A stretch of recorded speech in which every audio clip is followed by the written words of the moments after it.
Welcome everybody to Spirituality Adventures. This is a non-judgmental place to explore spirituality, and we're so glad you're here. This is a viewer and listener supported podcast, so we greatly appreciate your support. If you're watching on YouTube, be sure and subscribe to my YouTube channel. Be sure and like, share, and subscribe to any of the social media content platforms that you're using. And then if you go to our website, spiritualityadventures.com, you can make a one-time donation, or with a monthly subscription, you'll gain access to our bonus content. We greatly appreciate it. Thank you for tuning in. Welcome everybody to Spirituality Adventures. We are so excited today to have Jake Wells with us. We're doing an interview with Jake, and thanks Jake for coming on board with us at Spirituality Adventures. Thanks for having me. Appreciate it. My videographer, Matt Cox, said, hey, you need to reach out to Jake Wells. And of course, I have, I know about The Voice, but it's not something that I've like followed a whole bunch. But anyway, so then I said, well, yeah. So I started doing the research on you and listening to your music and trying to get a hold of all your discography and all that kind of stuff. And so much fun. I've thoroughly enjoyed your music. Thank you. I love it. Thank you. Yeah, I don't watch The Voice either, so it's definitely okay. It's definitely okay. Anyway, I knew some of the main players, and I've watched enough to know what it's about. But at any rate, yeah. So we were talking upstairs, and you said you really enjoyed the research part, and I'm very curious what was uncovered. Well, it's a little tricky. Like I didn't get a lot, but here, let's talk about your background first. How's that? Yeah. Let's talk about like where you were born, your growing up years, kind of, sound like you had a crazy musical family. Tell us a little bit about just give us a peek. Because a lot of our viewers, certainly they know The Voice, but I mentioned you to a bunch of my people who I thought would watch The Voice, and oh yeah, I remember him. So anyway, so some of our people are going to know you. Some people don't. Many will not. And they don't know they don't know your backstory either and how you got into music. Yeah, I think my backstory is very, very interesting, at the least. I grew up in Florida. I was born in Pensacola, Florida, in the Panhandle. And I was born the third child of what became five. So I'm in the middle of five kids. And I grew up... Brothers, sisters, both? I have two brothers and two sisters. Oh, so it's actually really cool because I had the experience to be an older brother to a sister and a brother, and a younger brother to a sister and a brother. Interesting. So I feel like the dynamic of interpersonal, familial sort of structures was... the whole gambit was kind of reached in that way. I grew up in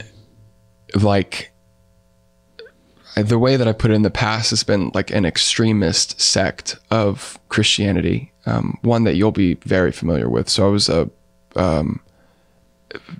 independent, fundamental, Bible-believing Baptist. Yes. Is that right? Mm.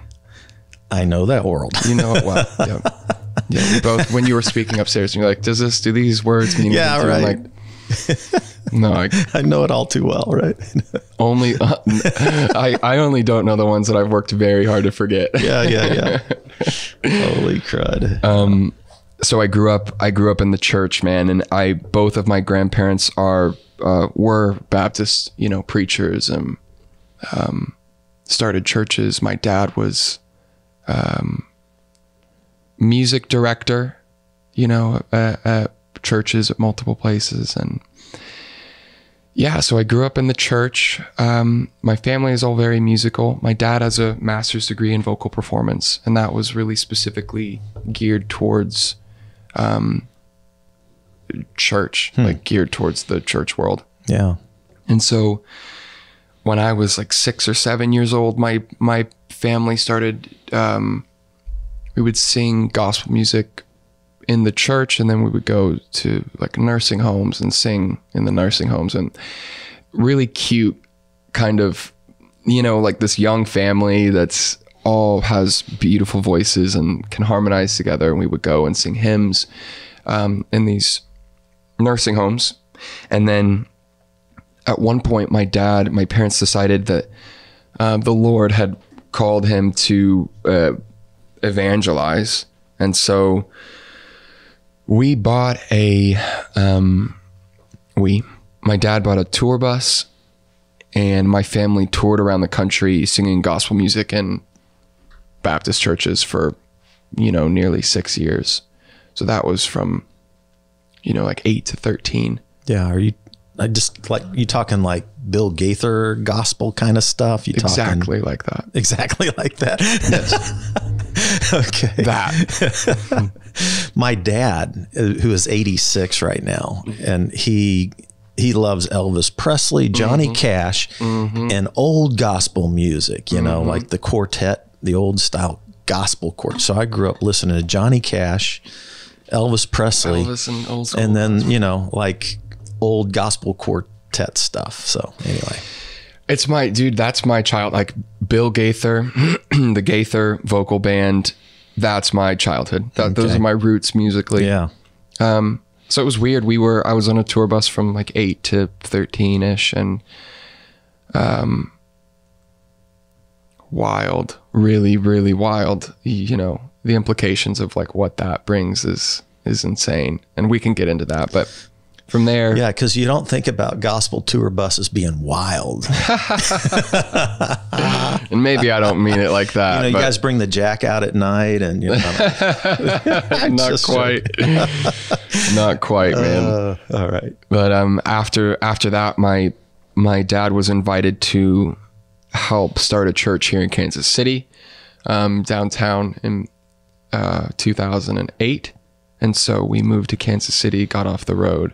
And kind of dived into this church. I guess the full synopsis is Dad started a church in Kansas City as a music person. We do that for a few years. My mom gets very ill. A lot of financial pressure and stress. Some breakdown happens at the church between my dad and the head pastor. My dad is everything but forced to resign. And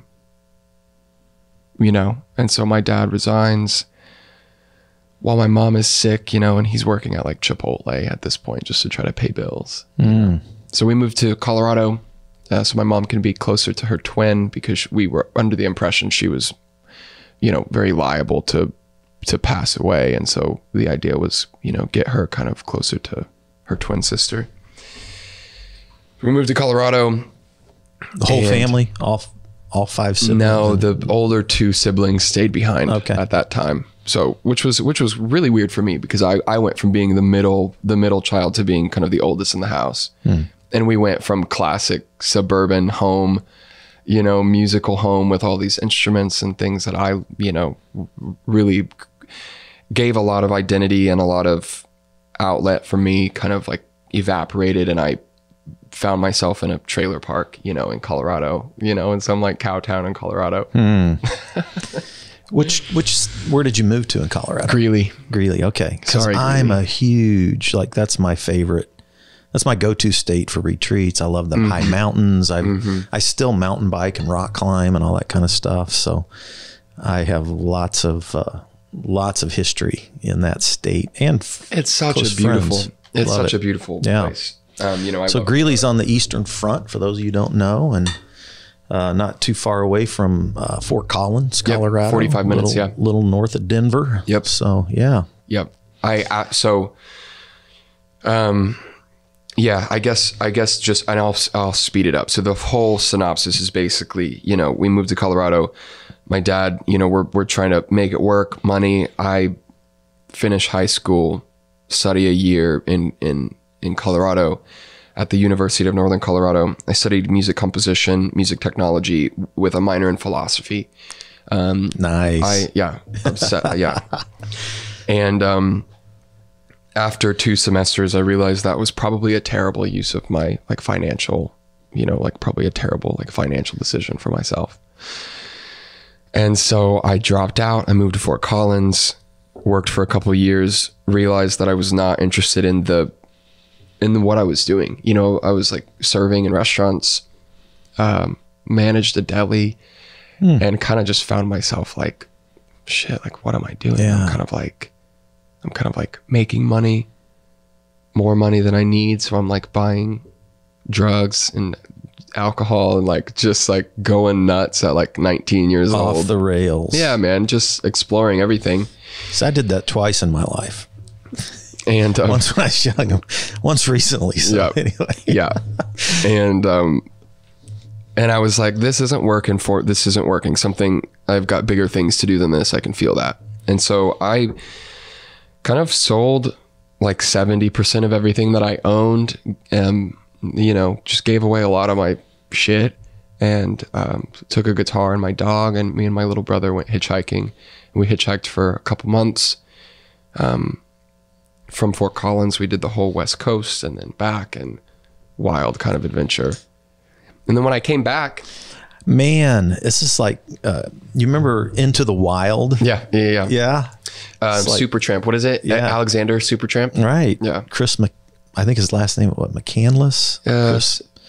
Chris, am I getting that name right? Anyway. I've read the, Yeah, Into the Wild. remember. Eddie Vedder did the whole soundtrack Yeah. on that movie. It was So amazing. good. So stuff. good. I know. It's one of my favorite Dude, movies, Eddie Vedder. tracks of all time. Yeah, Eddie Vedder's voice is So you're cool. hitchhiking. Like Hitchhiking. you went the West Coast, then did you come? Yeah, you did go the back? whole 101. Yeah, so from Fort Collins, we went north, and then Portland, then Seattle, then all the way up to Westport, Washington, which is the top northwest corner of the United States, and then down the whole 101 to Los Angeles, and then kind of back up a different route. You know, we wanted to see different things, but back up, and eventually back to Fort Collins. Yeah. Did you keep a journal? I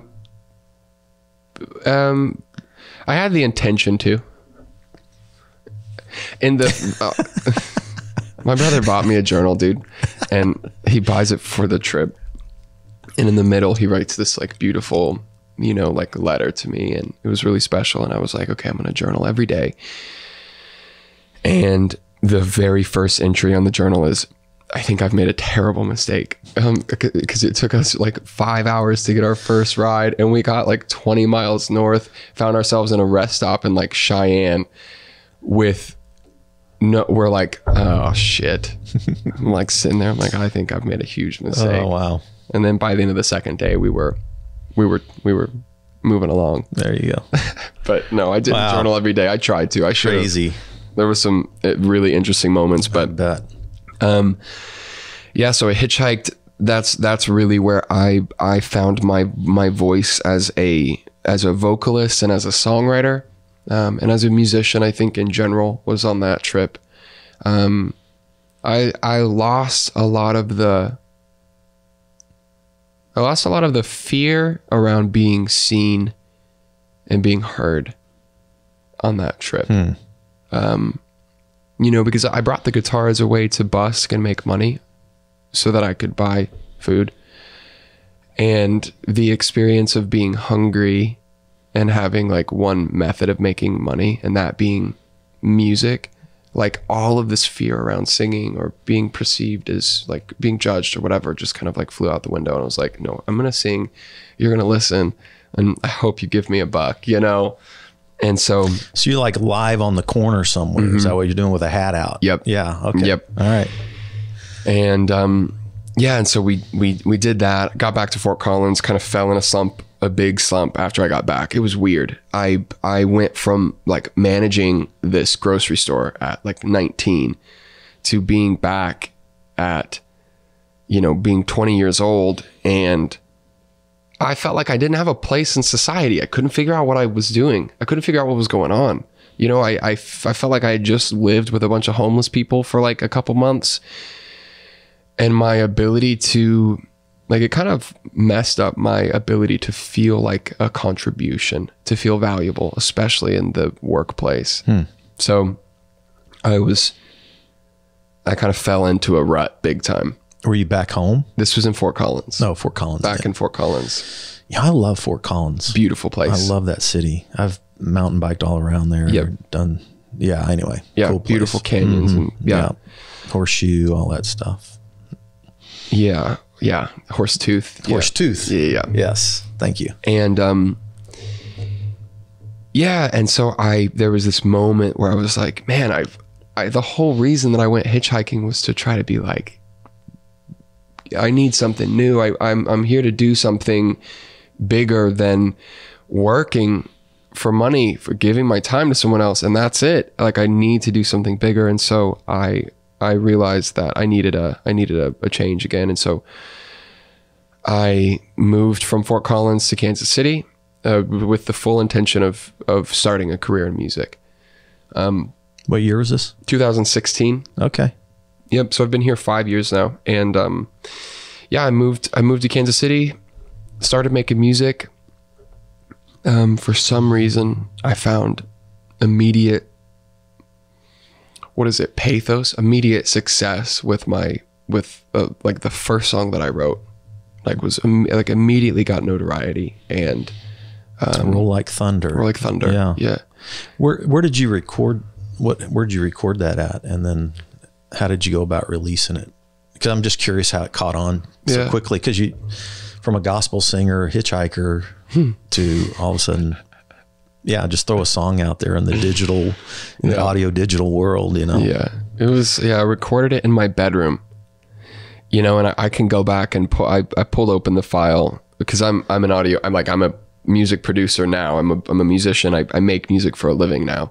And so I've gotten way better than I was. Yeah. I pulled open that file a couple months ago, and dude, you can hear cars passing on the street outside of my window. You can hear birds chirping, you know, I'm just in a bedroom, you know. There's a bass guitar on that song, and that's just my acoustic guitar, like octave pitched down, you know. It was like just a funny, I just made it work. But I recorded it. I was like, wow, this is really pretty. I showed it to my neighbor. We were friends, you know, and they were like, this is incredible. You've got us in this to the radio. And I was like, okay, but I have no idea how to do that. So sent it to the radio. They liked it and they played it. And so at this point, like a local station? Yeah. Okay. The Bridge. Oh. Yeah, Chris Hagirian over at The Bridge. Serious. Yeah, I love The Bridge. And all of a sudden I was like, wow, but this is working, or like something's happening. So I released it on Spotify. Spotify added it to one of their curated playlists that has a lot of followers. So in one day it got like 100,000 listens. Went to like 14 on the viral, like the US viral charts, you know, on Spotify, you know, all of a sudden. And I'm just like, what,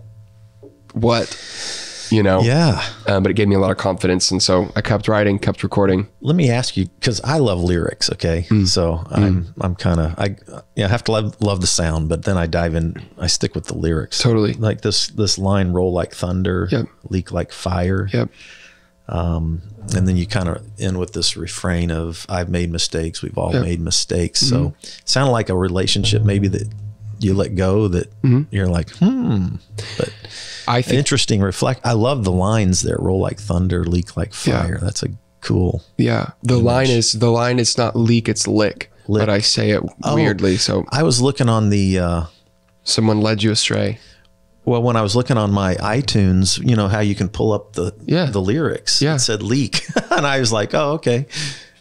Yeah, no judgment. So that makes more sense to me now. Yeah, I was thinking fire, licks. Yeah, no, I kept thinking like, okay, leak like fire, and you're like that. You're like, fire would leak. How do you do that? Yeah, but anyway, so lick like fire makes way more sense to me now. So I was tracking. Yeah. Anyway, but still a relationship. It was a relationship. I honestly, writing that song, I think, was me letting go. It was the process of me letting go of a relationship that was really meaningful to me. And you know, and like we were even talking about earlier, I think there was shame in there. And there was in the second verse where it's like, you know, I've made mistakes and we've all made mistakes, and kind of coming back to this thematic idea of, you know, roll like thunder, lick like fire, and fall like the rain. It was like, I was, you know, just trying to paint a picture of this grandiose sort of environment Like because I felt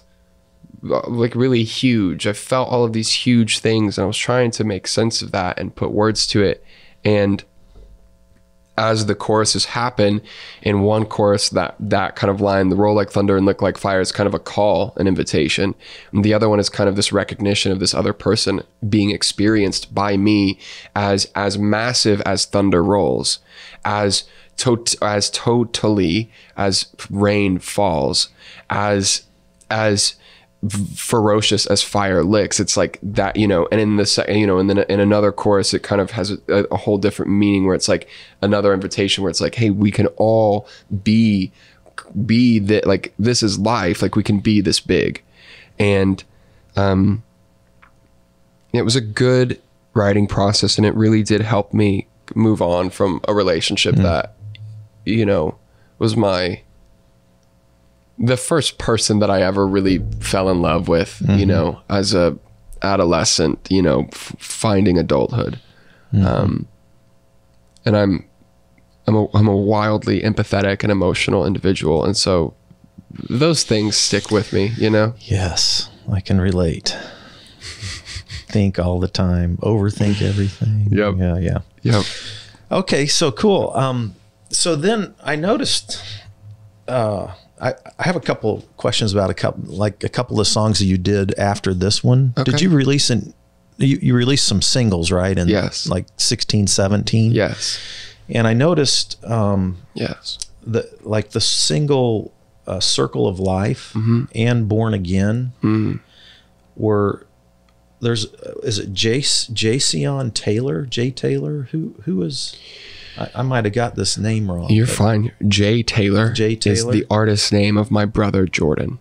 Oh, see, Jordan I couldn't figure that out. Yeah, totally fine. Taylor's his middle name. Okay. And Jordan wrote the song Born Again, which that song is so powerful. This song, Born Again, is holy crud. We're going to have to talk about this song a little bit. But Circle of Life did you write that with your brother?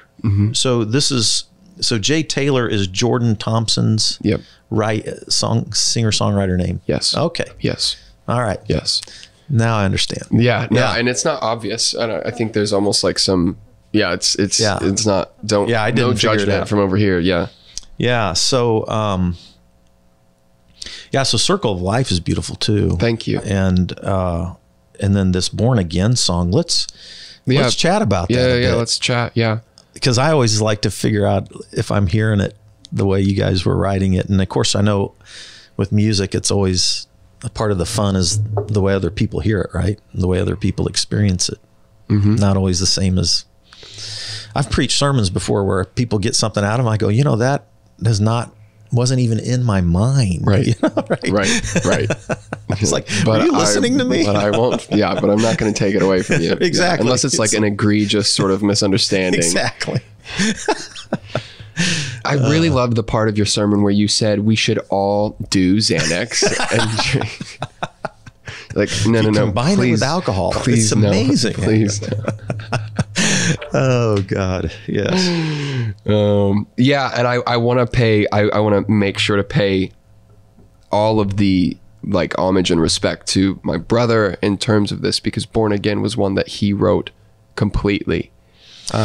So I'm just going to say, if you haven't heard Born Again and you're listening to this, like hit pause, go listen to it, and then come back and listen to us talk about this. Yeah. Because the lyrics are just so amazing and so haunting, The other thing is if you want, we can place that song in here, We can do that. We can do that. So, right. I mean, and Matt can help us. Yeah.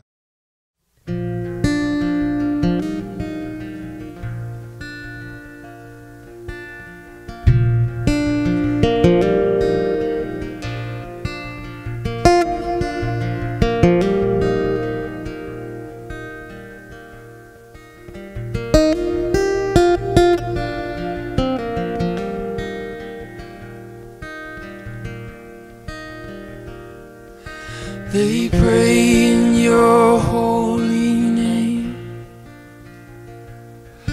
They pray in your holy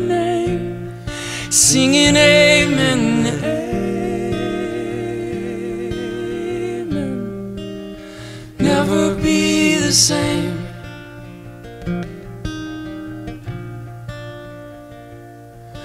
They pray in your holy name. They pray in your holy name, singing amen, amen. Never be the same.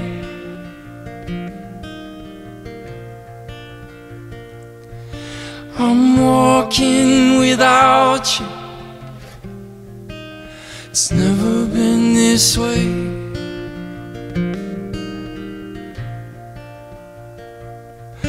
I'm walking without you now, born again.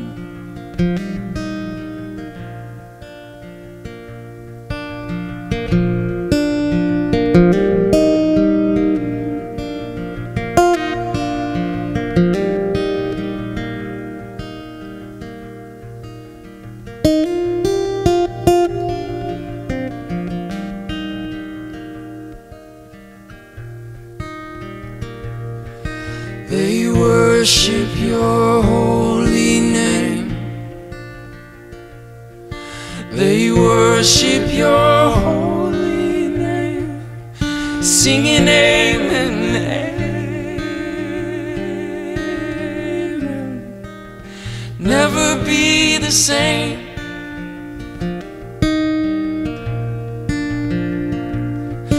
They worship your holy name. They worship your holy name, singing amen, amen. Never be the same.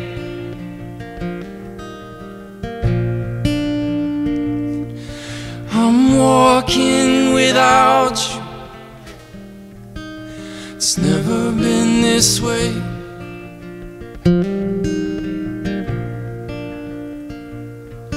I'm walking without you now, born again.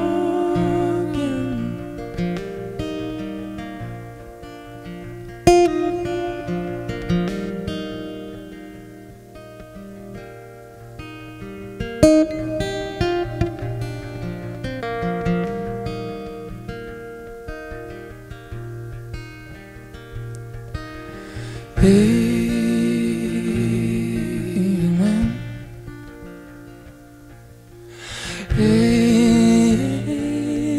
Amen. Singing amen,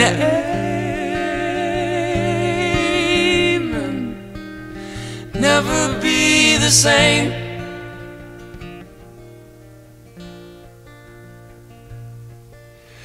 Amen.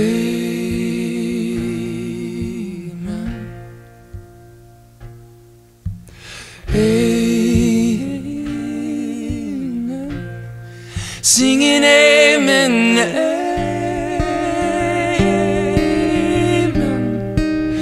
Never be the same.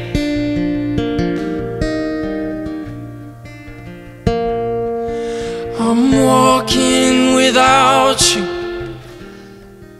It's never been this way.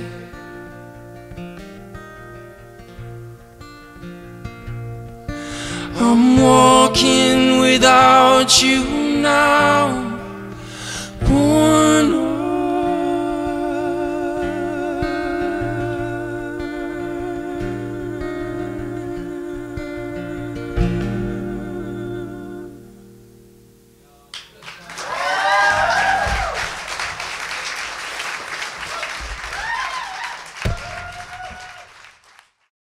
It's beautiful. Let's do isn't that. it? Yeah. Yeah. So I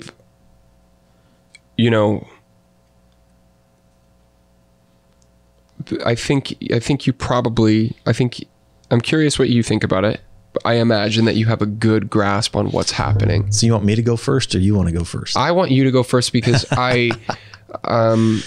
I go first, I'll be speaking for my brother with with just a broad context. If you go first, I can respond and be like, what would Jordan say? Yeah. And if I'm completely off track, it's okay. Right. You guys let me know, because I was curious. But so, I mean, a lot of people that are listening maybe have followed my story a little bit. And like the first blog I released back 9 months ago was called The Prodigal Pastor. And then the second blog was Deconstructing Fred. And in both of those blogs, I shared about how in 2019, I literally felt like an atheist. I felt like all my beliefs had been shattered. And I mean, here I was, I'd been a pastor and had been preaching for 40 years, right? And, you know, so I hear this song, Born Again, and the lyrics, they, not I or we, but they pray in your holy name. They pray in your holy name, singing amen. And then they worship your holy name. They worship your holy name. Never be the same. Never be the same. So this is these refrains with amen and beautiful harmonies. Yeah. And the acoustic guitar, whoever's doing acoustic. That's Jordan. Is it? Yeah. Beautiful. But then you go into this thing, that kind of blends into this, I'm walking without you. Mm-hmm. It's never been this way. Mm-hmm. I'm walking without you now, born again. So I'm thinking about my own deconstruction when I'm hearing this, and I'm thinking about this, to me, is ringing like this thing of deconstruction that we go through. So like now, knowing your background, your church background and all that kind of stuff, I'm guessing that you guys, that maybe it's dealing with some kind of a deconstruction of faith, some kind of shattering of a faith perspective. Yeah.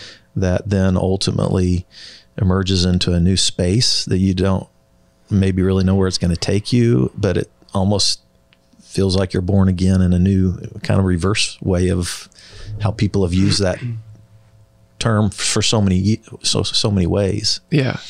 I also thought it could be, I mean, sometimes people combine sort of these worship words about relationships. Could be you worship a woman, you love this woman, but then you leave her and you're never going to be the same. Now you're born again because you're leaving her. You know what I mean? But anyway, I took it as a faith thing, and I've listened to it a dozen times just in a week, just it's echoing through my heart. The song makes me cry, it's one of those ones that, I feel is connected to a really personal and deep rooted, I think, trauma in a sense for me. You're definitely spot on. And I think we should connect you with Jordan so you can have Jordan on, because I think you two would really get along well, and he could speak on the song for himself. But I think you're spot on inside of I think the idea was to use language that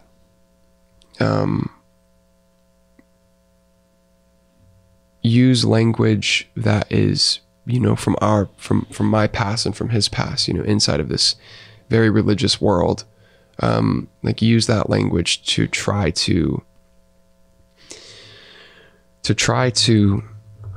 communicate and express the relationship and the experience of moving from a relationship with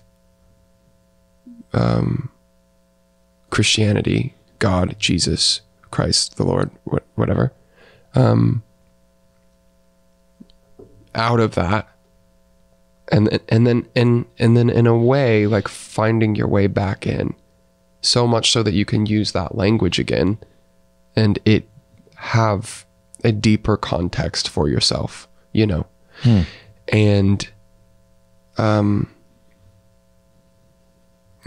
I think. Yeah. I mean, it's such a beautiful piece, and I really don't want to, I don't want to speak on it in a way that isn't doing it proper justice. And I know Jordan would be able to speak on it so well.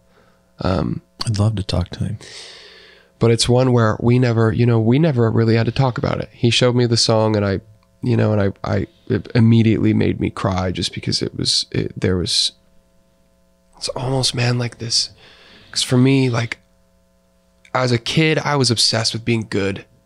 I was suspicious that I was the second coming of Jesus.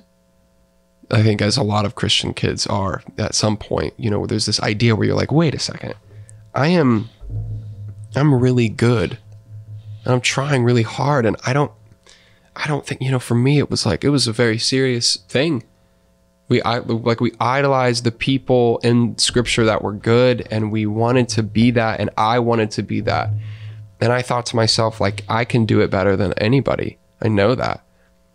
Jesus can see inside of your mind and your thoughts, and even what you think about is liable to be judged, to be written down in the book and brought back up after you die. And why did you think that thought? And so I would police my mind, and just really, I was like really, really trying. And, man, it took on a lot of responsibility as a kid. It took on a lot. And there was this, inside of that song, there was almost this, I feel like I got to love myself. I got to give a little bit of compassion to a younger version of Jake that I historically have been maybe kind of hard on, have a lot of shame around at the very least, and feeling like I wasted my childhood being concerned with whether or not I was going to die and go to hell, and out of that, I think breeded a lot of resentment towards my parents and my grandparents and my family, the culture that I grew up in, anyone and everyone who is a Christian. Like a lot of resentment, because there was so much trial. Like, I was like, you're the fucking people that lied to me and took away my childhood because you were too afraid to say, I don't know, to say I'm uncertain. You were so afraid you needed Santa Claus Jesus to come in and promise you eternal bliss after you died, because you're afraid that your life doesn't mean anything. And so you shaped my child's brain, my childhood brain, and like all of this anger around that. And in a sense, I think the song is this sort of like release, this breath out that's like, I am disconnected from the thing that you think I'm talking about, and I'm connected to the thing that is actually that's real inside of what you're talking about.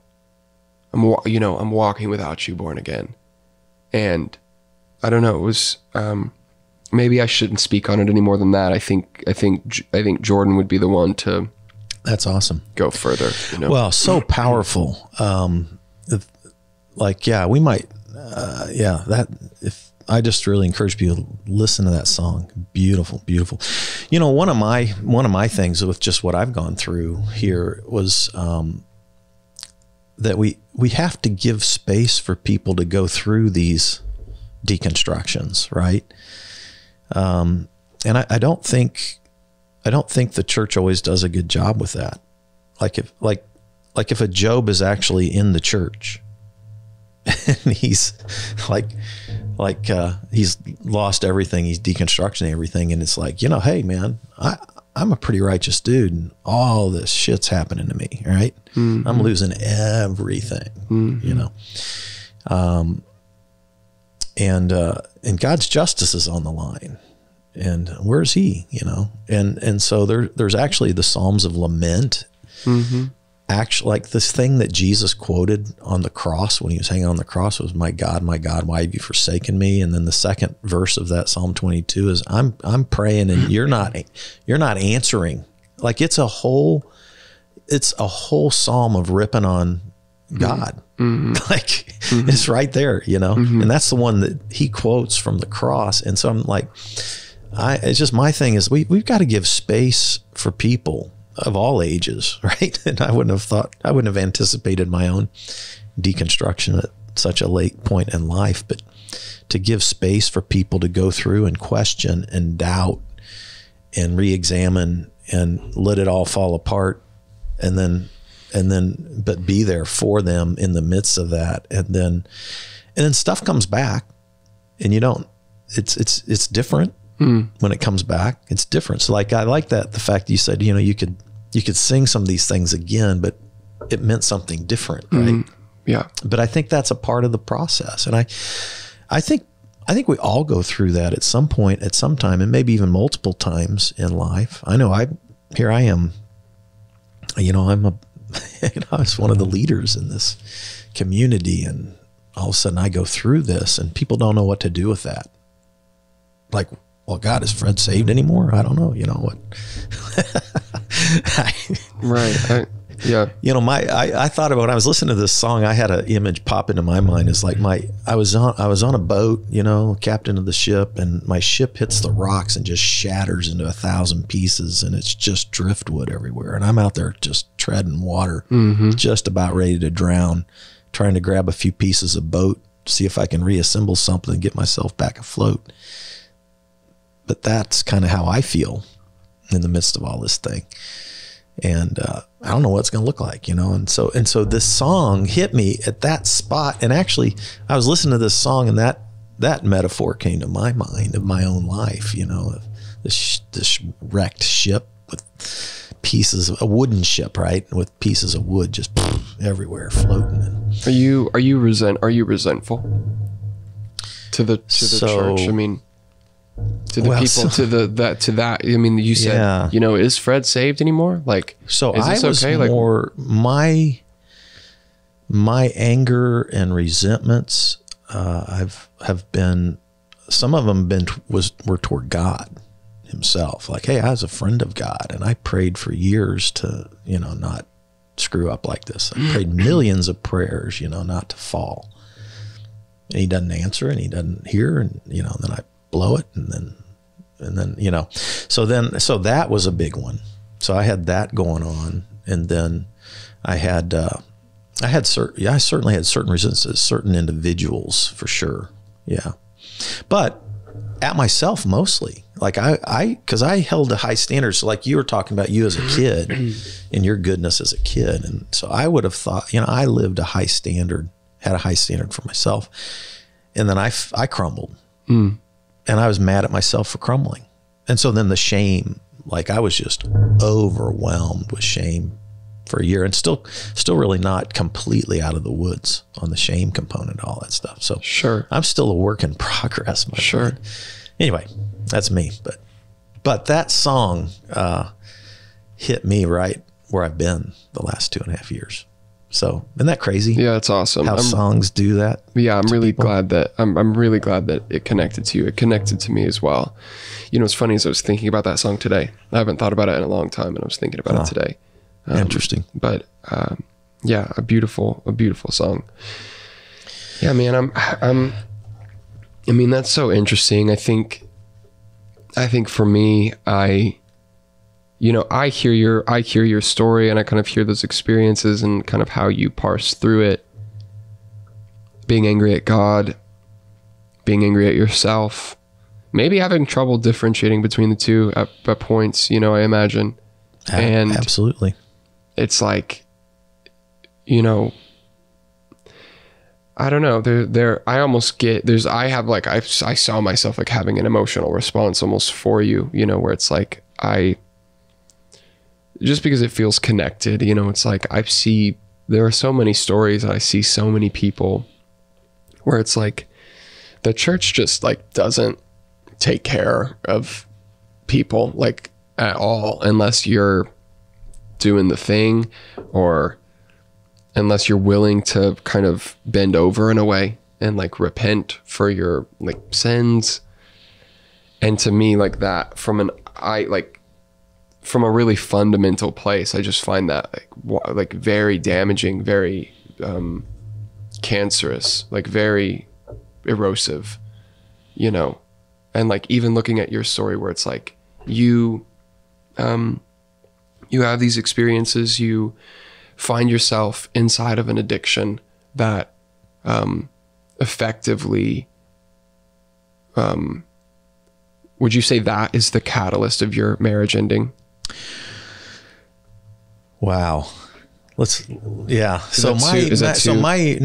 I've talked about this in a really careful way, but my marriage had problems from the get-go. Like, I met my former wife when I was 19, dated a year and engaged a year, and, you know, got married very young, and then very early, there were issues going on. So I think probably what happened was the Xanax and alcohol,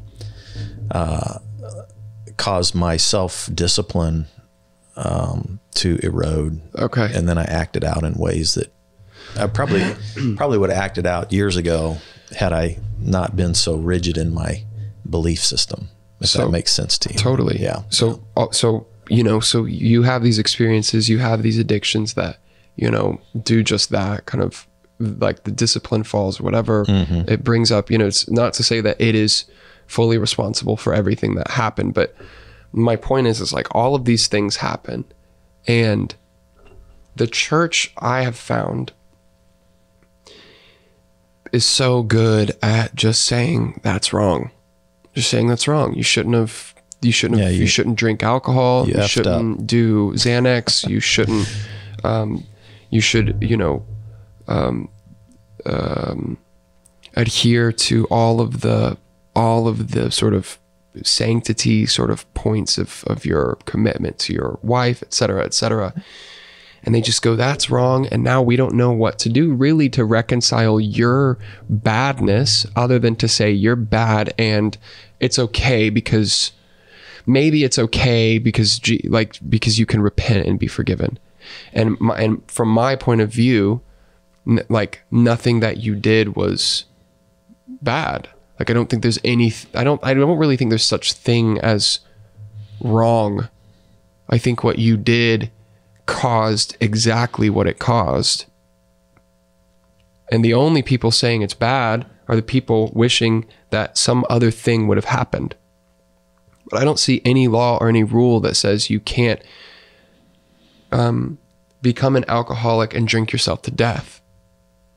There's no universal rule that says that. You're allowed to do that, and to call it, maybe this is way too much and too broad. But the thing that I'm like interacting with in my life at this moment is getting rid of this idea of good and bad. You can make the decision that you're going to make, the decisions that you're going to make, and they're going to have the consequences exactly as they have. But we're the ones that create meaning all of this, like inside of all of it. And I don't know, I imagine you and I may disagree about this, but I just find that there's these, like, the idea of sort of C.S. Lewis's sort of innate morality doesn't work for me. It just doesn't seem real.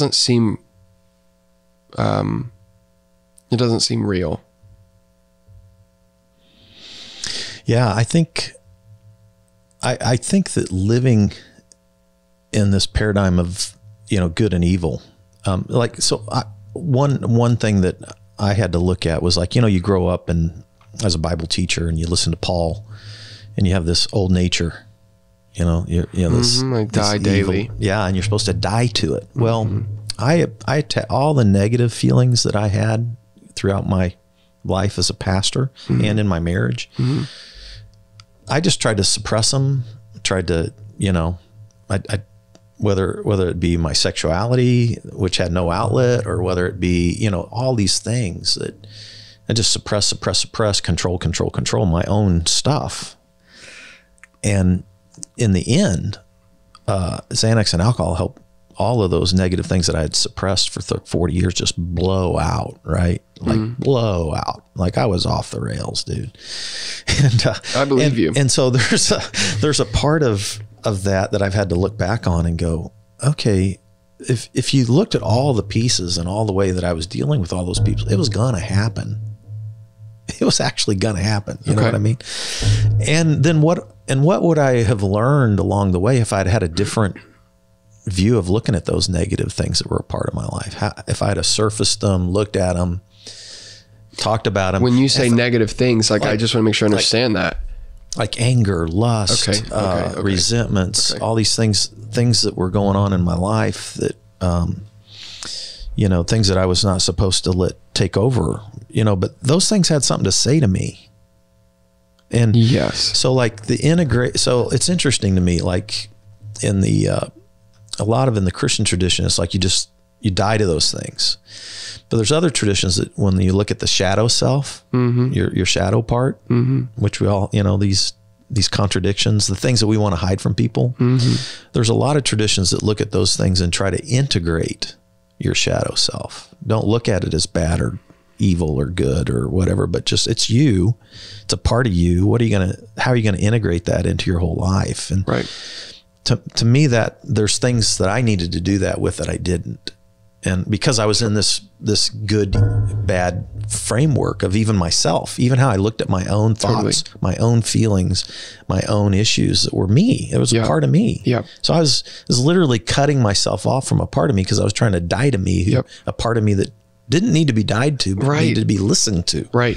You know what I'm saying? Right. And I don't know if that makes sense or not. But it totally makes sense. And I think I wasn't expecting to get philosophical. And I think the important distinction, I think the really important distinction inside of that sort of like the as you said, good and evil, or the right and wrong, as I think about it, is like, of course, like there is such thing as a means to a goal. Of course, there's such thing as a means to like I think of good as like a function. It's not a rule, it's a function. What is good for you to stay the pastor of the church that you started was to not drink and do Xanax. What was good for you to be on this podcast doing this right now was for you to drink and do Xanax. Okay? What is good for the human race is the maximum amount of thriving individuals, human people, as possible. I think what is good for the earth is probably a mass exodus of all human life, since we are literally probably the most damaging thing to the earth. The idea of good and evil, the idea of good and bad is like kind of all function. And so in my mind, I'm like, I don't mind calling something good. I don't mind saying, hey, I have a goal to be a successful musician that makes my living creating music. What is good to the end of that goal is probably relatively rigid. It's probably somewhat defined. But to say that my goal to be a musician, your goal to be a podcaster or a preacher, or the earth to live, or the humans to thrive, those goals themselves have no grounding inside of anything that is universally true. Like in my opinion, obviously that kind of, I feel like, comes to this point of like, okay, are humans special because we're conscious? Like, do we have something special? Because if so, then it's like, okay, then everything else in the universe is like one step of value below preserving conscious, sentient human people. And if that's the case, then yeah, we can maybe write rules about morality, but but that doesn't seem most likely to me. So I've always loved science, and some of the books I've been reading lately are from neuroscientists. Cool. Neuroscience of the brain stuff. And David Eagleman is one of my favorites, but brilliant guys. And so, yeah, you get in, this is like when you deal with, like evolution and humanity and all these big questions. I love these questions. So it's fun to hear a musician, trying to wrestle with some of the deepest issues, like, what is ultimate reality, and what is good and evil, and where is all this lie, and how do humans, in this third rock from the sun, this incredible, think about all these planets out there in the universe that we don't think have life on them. And then you just got this third rock from the sun, and there's all this life just teeming on this planet. Right. It's like, what the hell? Right. How does this happen? It's this crazy thing just spinning around in the universe with life on it, Have you ever heard the song? Did you know the artist Joe Pug? No, I don't. There's this artist called Joe Pug, and he has a song called Hymn 35, I believe it is. Okay. And if you get a chance, you should listen to it. But it was kind of diving into that idea. There's this line in the song that just says, it's like, I will do wrong, I have done wrong, there's nothing wrong with doing wrong. And it's this, like, in context of the song, is this really sort of profound idea of like, oh, there's nothing wrong with any of it. Like, I am responsible to create the thing that I think is most valuable, the thing that I want to prioritize. And the journey to the dark side, whatever you want to call it, my own deconstruction and my own off the rails stuff, is like learning from all of that and seeing and having that emerge back into my life as something meaningful. What do you mean? Like having what emerge back into your life? All of the stuff that I just went through.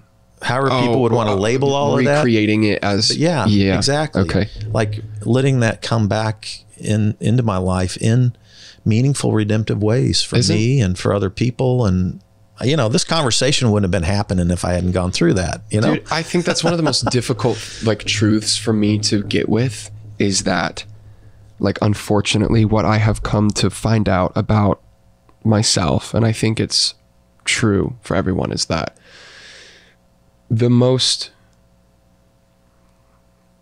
painful experiences offer an opportunity for growth. Absolutely. That's fucking sucks. I know. Man. I hate it. I do too, man. And it's like, because I barely feel like I'm going to get out of it. Because if you really believe that, what are you going to do? Like, are you really, or like, why would you not become, is it masochist? Why would you not, if you really believed that, and if your pursuit was to grow as much as possible? Yeah. Like, it sucks to me there's something pitiful to me. This feels wrong about the idea that there is value in the most awful shit that you can imagine. There is value inside of your life, your ship breaking into driftwood, and you're drowning, and then here we are, and it's valuable, and it's just like, in my mind, I'm like, fuck you. I went through a breakup last year. That was by far the most meaningful relationship of my life. Really, like, my heart was broken. It's the archetype, etc. There's that song by The National where it's like, I am the television version of a person with a broken heart. And it's like, it felt like that, and I am 50 times cooler and a better person and more grounded and know myself better. And like, I am so much more Jake because of that. And yet still it's painful now, and I'm like that, there's something really sad to me about that.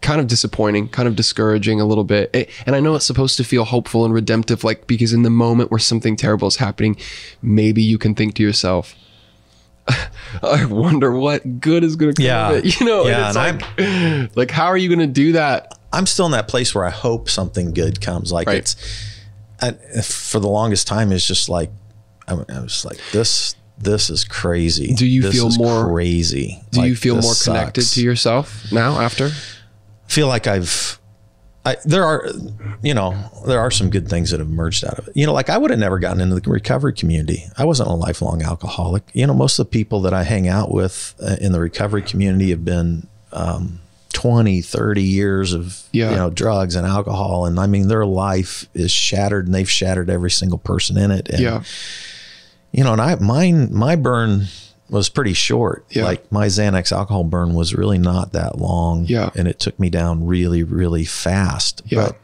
when I got into those rooms with people, and it didn't matter if they were gay or straight or black or white or Buddhist or atheist or Christian, and they sit around a room and you start talking about vulnerably talking about your problems, your struggles, your shit, the things that almost took you out, something magical happens. Humans connect. There's a connection that's like as good a spirit thing as I've ever seen anywhere go on.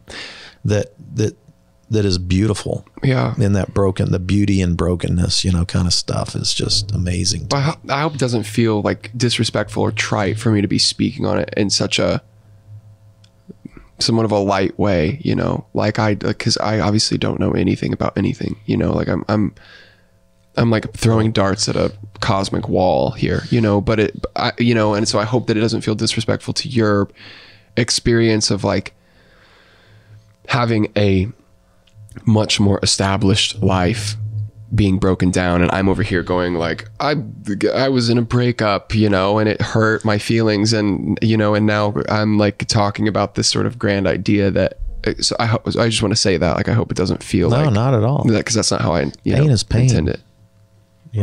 When we go through it emotionally, I don't think it's helpful to compare pains to each other. We each go through our own pain and deconstruction, and man, that's where we're at, and it's deep and it's real, and we need to walk through it. And when people love us and listen and not even necessarily give advice, just be present with us is powerful. In our pain, I think, is something we human beings need to learn to be good at. Dude, it's so hard. I have found myself, this is something that I'm working on, I am more uncomfortable in your discomfort than I am in my own. Interesting.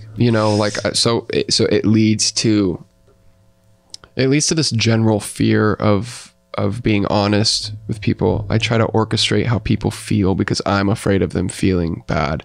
And so it ends up, dumb little things in the restaurant, it's like, how was your food? And it's like, the food sucks here. You have an uninspired kitchen. It's a terrible dish. I could have made something the exact same, way better at my house, and it cost me triple to buy it here. And I would never want to be rude to a person, but I say, it's great. Thank you so much. It's great. Because of, and I know this is like a dumb example, but like it's like this small little prick every time I do it where I'm like, Jake, they're the person that asked for your experience. So if you're not going to answer it honestly, like, why are you even contributing? Like, why are you even doing that? And it's this fear of being like, if I say it's bad, like, how is that server going to respond? How's this worker going to feel? Right. Yeah. Anyway, Born Again, it's a good song. Yeah, so let's do this, because we're gonna wrap this up here a little bit. I could actually talk for hours about philosophy and me too, life and me all too. that. Like, this is my I can just go for hours with people on this stuff. So I wasn't helpful. I probably rambled way too much. I love there. it. I'm sorry I love about it. that. And I love the fact that we can talk about it. So let me ask, like, we're gonna go fast now. Okay. Yep. Pull it. So you kind of get this song out there and you do some singles, but you pretty much rock it really fast. You catch the attention. I don't know. Do you apply for The Voice? You go on The Voice. You work with Team Adam, and then coming out of The Voice, you did an EP in 2018. Yep. You did the Sunday morning EP, which was launching right before COVID, and you were getting ready to do tour of that, and then it just all bloomed. Yeah. So tell us, kind of give us like Voice, post Voice, where Jake's at now, what's coming up, what's in your future, and how people can connect with you and all that kind of stuff. Yeah. I know that's a bunch fast. That was a lot. The Voice was insane. I'm glad I got to do it. It's very stressful, high stress environment. I carry a lot of embarrassment around my performance on The Voice and how I did on The Voice. I had a goal for myself that I didn't reach. I feel that I was rightfully let go of on the show after giving a performance that I find to be just objectively terrible in front of millions of people, which was weird because I'm a performer at heart. And so, like, getting with the fact that I'm embarrassed of a thing that I did in front of a lot of people, like very publicly, was super tough. A lot of shame around that. Yeah. I was supposed to be the Kansas City boy, I was supposed to be the guy representing Kansas City on The Voice. And then I got nervous, you know, and I fucked it up, and I got off the show again, rightfully, you know, and all of a sudden it was like, I felt like I disappointed everybody. I felt like I let everybody down, none more than myself, you know, just, it's this feeling of like, man, I'm so much better than that. And that's what I did. And you're gonna have to sit with it. Like you gotta be with that. So it was weird kind of like getting with and that. you felt like you had disappointed the city even. Yeah. Yeah. So I felt like my church is one of the largest churches in the city. And I felt like There's relatability there. Crazy. There's Okay. So relatability. yuck. I know that feeling. Anyway. Yeah, it sucks. Yeah, it sucks. And it's like, you know, and truthfully, like right after that, I was struggling. I met this girl, and she kind of was, it was like, I went from that stage, you know, it was like feeling like when I was on The Voice, I thought that, oh shit, I've made it. It's all downhill from here, baby. Like Conan up next. Here we go. And it's like, no, you're very wrong about that, you know, especially if you give the performance I gave, you know. And so then it's like, now I'm having to deal with all of this shame around that. I'm working in restaurants, serving people, and I'll be coming up to a table and someone will say, are you Jake Wells? I'll be like, yeah. And they're like, oh my God, you're so awesome. I'm like, oh my gosh, thank you so much. Can I take that, you know, plate from you, you know, and having all of this embarrassment around just hustling and having a job. And it was like, man, it was so good to be like humbled in that way and be like, yo, whether like I am successful inside of music, and that will continue to grow. And like, whether that is there or not, like recognizing that when you hustle, like it's okay to do what you need to do. You're not, anyway, there's like humility aspect there that was really important. I met this girl and she like really took me out, like kind of helped me walk through that. It was really important inside of that. And that was like super meaningful relationship. And then, you know, from there it was kind of finding my way into finding what I wanted to create and why. You know, I'm gonna create music. I have to create music, and so what and why. And you know, luckily being in that relationship and that relationship ending in particular was inspirational in a lot of ways. And so I got to write, and yeah, I'm really happy to be where I am.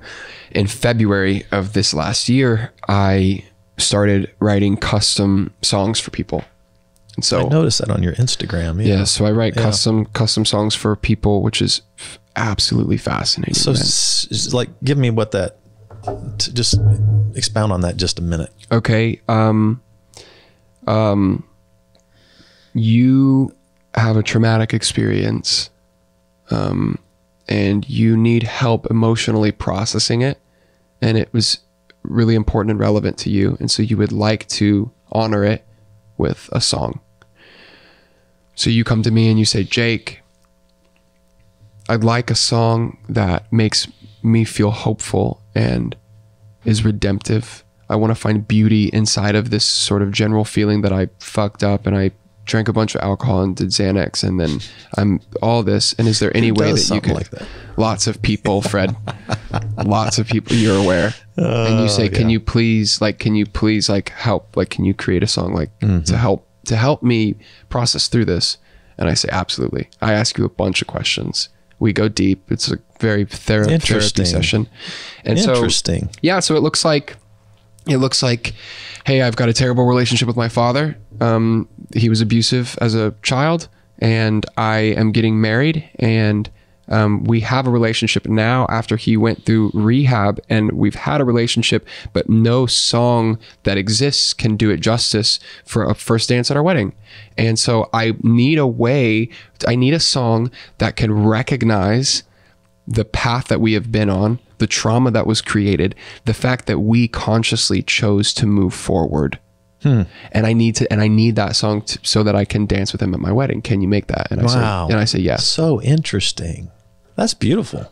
It's incredible. Everyone is walking around with insane amounts of trauma. Everyone is walking around with massive amounts of trauma and sadness and things that they don't know how to reconcile. They don't know what to do with it. Yeah. And music creates a space that allows us to interact with emotions that would otherwise feel very dangerous.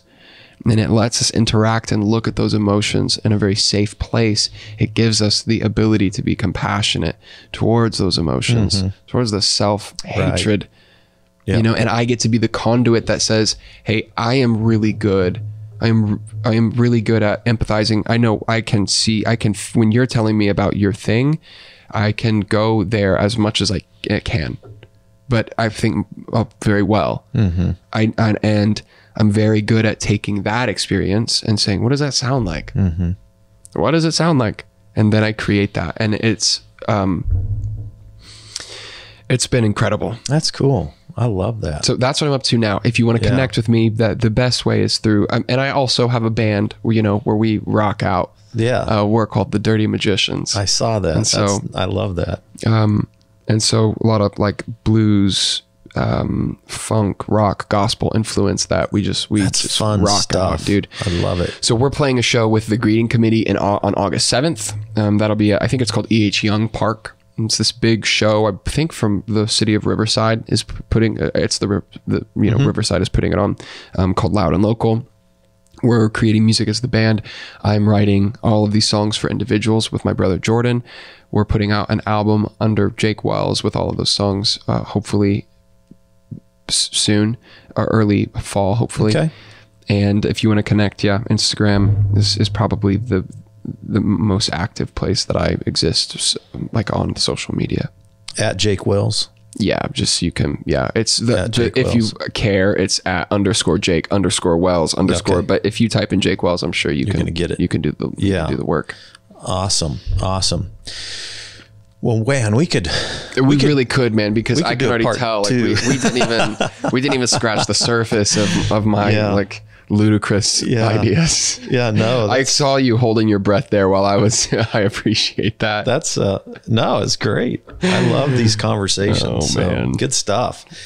Yeah, well, I just want to thank you for coming on Spirituality Adventures and appreciate you sharing part of your life with us. I love the storytelling part of this, and so I really appreciate it. And I think there could be a part 2 these days. I'd love that. So, and I need to get you connected to my brother as well. Okay. Jordan. I think you'd really like that awesome. A lot. All right. Well, thanks everybody to tuning in to Spirituality Adventures, and we will see you next time. This concludes today's episode. Thanks for tuning in and listening. Remember, if you're watching on YouTube, subscribe to my YouTube channel.